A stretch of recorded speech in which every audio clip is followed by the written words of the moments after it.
Hey guys, it's Nailbiter, and I've got another World of Tanks replay here. It's been a little while since I've done a commentary, so forgive me if I'm a little bit rusty. I was looking through some of my older replays trying to find a good one to commentate over. I haven't actually played much World of Tanks in the last month or so, so I was looking really more at 9.10 replays.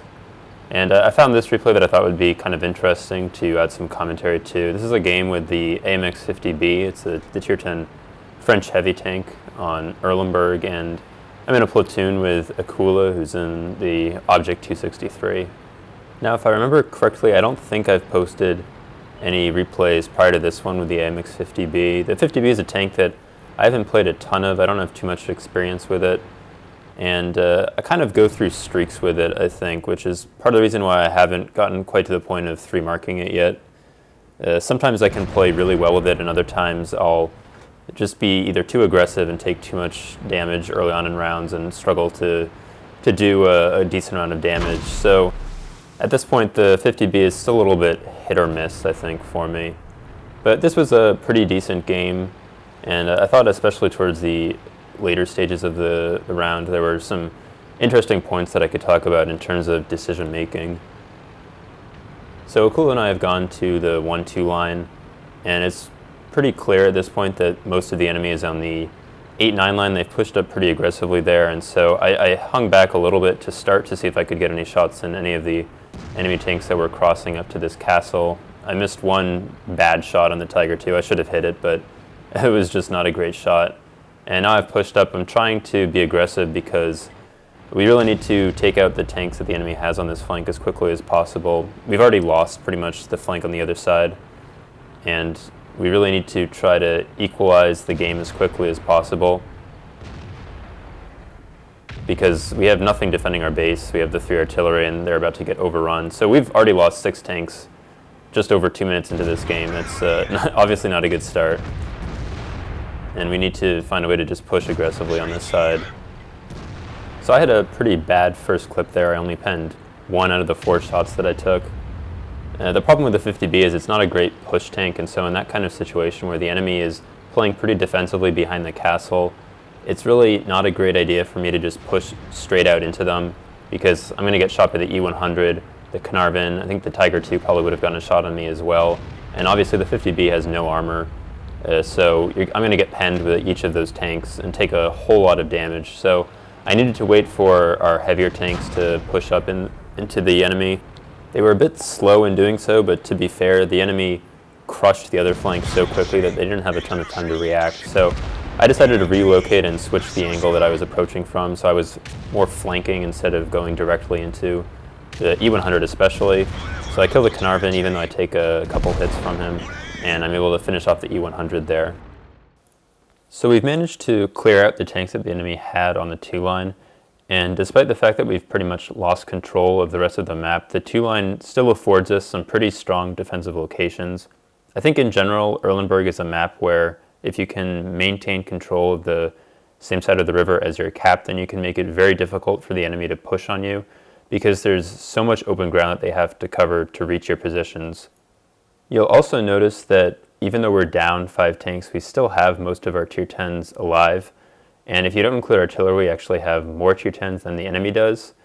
And almost half the tanks that the enemy still has alive are Tier 8 or less. So that's a good chunk of the enemy team that doesn't really pose as much of a threat to us. Now, chances are if the enemy had immediately put 3 tanks on our cap, they probably could have capped us out. But again, because the caps on Erlenberg are so open, it's very easy to get resets. Especially if we're still in control of the 2 line. We can very easily reset our cap. So capping isn't necessarily the best option for the enemy team in this situation either. Anyway, with all that in mind, I think this is where some of the decision making comes into play a bit more and the round gets a little bit more interesting. So I'm on reload right now, and the 50B is really best as a support tank, so I basically just need to find a position where I can safely support the tanks that we have left. So I'm going to just post up here in between Akula and the STB-1 to my north and the rest of the heavy tanks that we have to the southeast, and pretty much just look for shots of opportunity and try to prevent the tanks that we have left from being flat out rushed. The enemy is still fairly spread out at this point, so I have a little bit of time to work with. I start to get shot though from the north, and realize that I need to cut off that line of sight. I actually got lucky there, bouncing the second shot from the object 430. And now I'm still looking for shots where I can, but I notice at this point that the STB1 to the north has gotten pretty low in hit points, and that the 430 and CDC have pushed up pretty aggressively. Now, knowing where the other 3 tier 10s are on the enemy team, I decided that the 430 especially is kind of isolated, and so I need to take him out as quickly as possible. I figured at this point that the CDC wasn't going to be too much of an issue for Akula, so I ignored the CDC completely and focus on just taking out the 430, because I don't want him to be able to, first of all, kill my platoon mate, but also be able to wrap around behind the heavy tanks that we have in the center of the map. Now, I thought briefly about, instead of using the kill shot, the final shot that I have on the 430 to kill him, I thought about killing the CDC instead. In retrospect, I think I maybe should have killed the CDC because he ends up getting behind Akula, and there's nothing that I can do about it from this position because I'm in reload, but Akula fortunately gets a reverse ram kill on him. I think what I probably could have done is killed the CDC instead, and then Akula could have covered me if the 430 decided to push back over. But then the issue is that the 430 is still alive, and he doesn't necessarily have to engage us. So we did get both kills out of that situation, even if it was a little bit risky what I ended up doing. Now I decided to take some shots at the KV-4 that's on our cap instead of immediately supporting the E100 in the middle, mainly because if the KV-4 is capping and putting cap pressure on, then that means we have a limited amount of time to deal with the tanks that are in the center. And so by forcing him off, that means that we don't have to worry about our cap, and I can just focus on killing the tanks in the middle. The KV-4 is now basically a non-factor in this engagement, instead of us having 90 seconds or however long to take out the tanks attacking the E100 and then going back and getting a reset. So I ignored the T-44 because I knew he wasn't going to be really able to pen the E100, at least not reliably.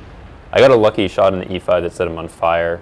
I could have maybe saved that final shot, but I wanted to make sure the E5 died, and so fortunately the E100 killed the 140, and now I can poke back over since I'm about reloaded to kill the T-44.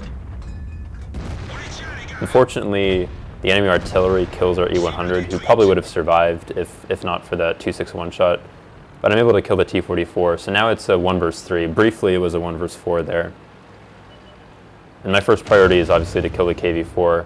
Unfortunately, as I'm retreating there, I get spotted. I also knocked down a tree, which really I shouldn't have done as well. But I'm going to need to now change up my direction somehow because the KV-4 spotted me going back to this location.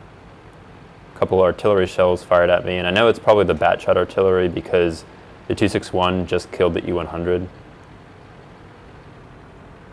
So I decided to shift back south a little bit. I know the KV-4 is behind one of those buildings, and so ideally I just want to get in as close as possible without him spotting me, or at least catch him by surprise so I can get the first shot off.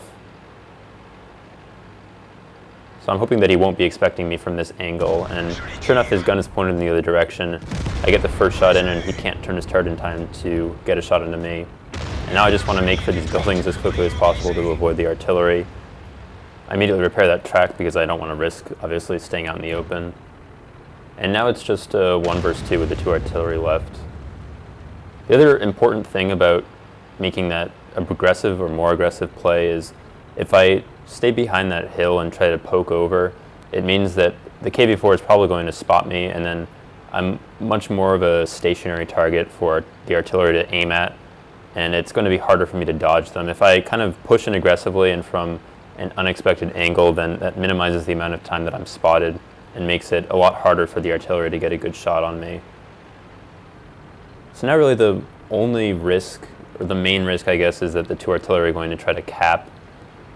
They are in a platoon, so they're probably going to be more coordinated than they otherwise might be, but I'm thinking, since I'm pretty low HP and the 50B is a soft target for artillery, that I'm thinking they're going to try to stick it out and fight me. Because really if they just land or even splash me with 1 shell, chances are it's going to kill me. So I'm trying to just take a really fast route into their base, because I do know that there's a possibility they could be going to my cap, and I want to be able to figure out what it is they're doing as quickly as possible. So I'm going to come up here from the east side of the river, I'm going to avoid getting on the cap because I don't want to give away my position. I want to make it as difficult as possible for them to figure out where I am and subsequently get a shot on me. So I'm going to use these bushes to try to peek. Obviously that corner in K0 by the building is a pretty popular artillery spot, so I'm peek through the bushes. I spot the 261, but I don't shoot immediately because I want to make sure, again, to try to mask my position as best as possible. I backed up to make sure that the bushes were opaque and I couldn't see through them. And once you get to that position, then the bushes are acting as camo so that when you shoot through them, you won't get lit. And so you'll notice that I got 2 shots into the 261 and didn't get spotted from it. Obviously, he's going to have a general idea of where I was, but the idea is to prevent the batchat artillery from having a target that's lit up to actually shoot at. And so now the batchat gets on the cap, so I know where he is and I can reload safely. And the 50B is plenty fast enough to get back in time, so I can take my time in deciding how I want to approach this final engagement. Now again, I'm thinking, since I am somewhat low HP, ideally I'd like to stay unlit as long as possible. And ideally, if I can get the first shot on the batchat already without being lit at all, then I can almost guarantee that I'm going to be able to kill him and obviously win the round as a result.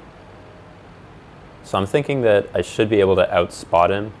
Artillery in general don't have very good view range, so I'm going to try to make this engagement as long distance as possible. I don't want to get so close that he has a chance of just shotgunning me. So I'm thinking if I can just outspot him from somewhere from like an A7 or A8 and get the first shot off, then I should be able to kill him without him being able to get a shot off on me at all.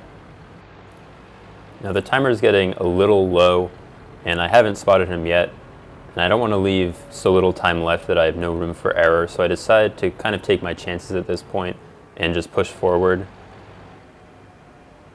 And I'm hoping that I spot him before he spots me. So I get the spot. He's kind of looking in my direction, and I'm able to get a shot off well before he shoots me. And I finish him off, even though he does get 1 shot off on me that does do some splash damage, but fortunately I'm able to take him out without, without dying myself. So a little bit closer in the end than I would have liked, but all in all, I was pretty happy with the result. And here are the post-game stats. I ended up doing almost 7,000 damage, an ace tanker, Radley-Walters, and a defender medal. So a really good round with the 50B. I was really happy with the way it ended up going, especially considering the fact that we were down so many tanks so early on. Lost a lot of credits because I spammed a fair amount of APCR, which is something I'll do kind of depending on what I feel like doing with the 50B. I'll either just start out from the beginning shooting APCR or I'll just shoot AP. Anyway, I hope you guys enjoyed the video and enjoyed the commentary. So thanks for watching, and I'll see you guys later.